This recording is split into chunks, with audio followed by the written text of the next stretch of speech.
বৃহত্তর ফরিদপুরের অঞ্চলে সাধক রাইবি হারিম চিশতি বাবা জানেন লেখাই কালাম দিয়া মামা পালাগানের শুভ সূচনা করলাম।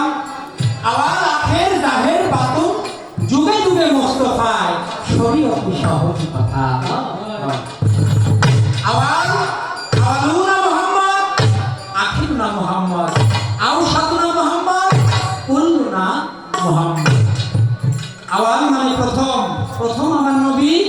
আখির মানে শেষ শেষও আমার নবী জাহের মানে প্রকাশ প্রকাশও আমার নবী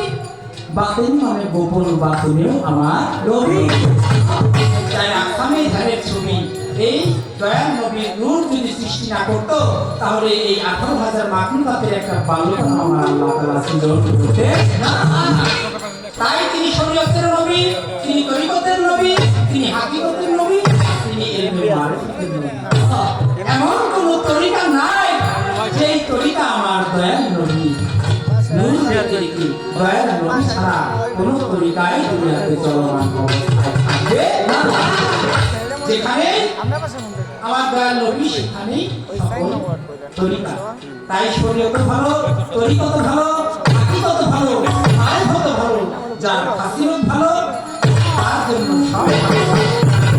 ঠিক নাই তার জন্য পুরোটাই ঠিক যার যার ফাসিলত ঠিক করতে হবে ইন্নামাল আমাল বিনিয়াত আল্লাহ নিয়তের উপরে বরকত দান করেন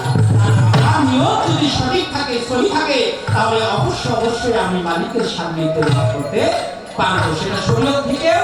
তরিকত থেকেও হাকিকত থেকেও মারিফত থেকেও চার তরিকার মধ্যে থেকেই আল্লাহ রাসূলকে সন্তুষ্ট করা সম্ভব তাদেরকে পাওয়া সম্ভব যদি আমার ফাসিলত ঠিক থাকে এবং আমার ঈমান পরিপূর্ণ অবস্থায় প্রথম আল্লাহর নূর ছিল সেই নূরেতেই নবী হইল মুহাম্মদ নাম প্রবেশিল দুনিয়া আমার দয়াল নবী নূর ধরে তাই সকল রূহ পয়দা করে সিদরাতুল মুনতাহা করে সিজদাতে বিমোহিত রব খোদা তাআলার খামদান ফাবিয়া ইয়া রাব্বিকুমা তুকাসিবান কোরআনেতে বলছে প্রভু দয়াময় তুমি মানো সূরা আর রহমান হবে একদিন হাসর মিজান তাই মিজানে ধরিয়া ওজন দিবেন নবী ভালো করলে ভালো পাবো খারাপ করলে খারাপ পাবো এর জন্য আল্লাহ তাআলা একটা বিচার কার্য দিবস সাজাবে সূরা আর রহমানের মধ্যে বলেছে সেই হাসর শব্দের অর্থ হচ্ছে পুনরুত্থান আমি চলে যাব চলে গেছে চলে যাবে সকল মানুষের রূহ সেদিন একত্রিত করবে কাল হাসরের ময়দানে আল্লাহ তাআলা যাররা যাররা যা সাররায় বিচার করবে যা করবে সেদিন তাই পাবে ভালো করলে ভালো পাবে খারাপ করলে খারাপ পাবে সেই বিচার কার্য দিবসের কথা আল্লাহ বলে গিয়েছে ভালো করলে ভালো কর্ম করলে শরীয়তের সংবিধান অনুযায়ী নিজেকে পরিচালিত করলে হালাল হারাম মাকরুহ মুবাহ মেনে চললে শরীয়তের সুন্নাত ফরজ নফল ওয়াজিব পালন করলে অবশ্যই আপনাকে জান্নাত শান্তি পায় আল্লাহ তাআলা আপনাকে সুবহানাল্লাহ আর যদি দুনিয়াতে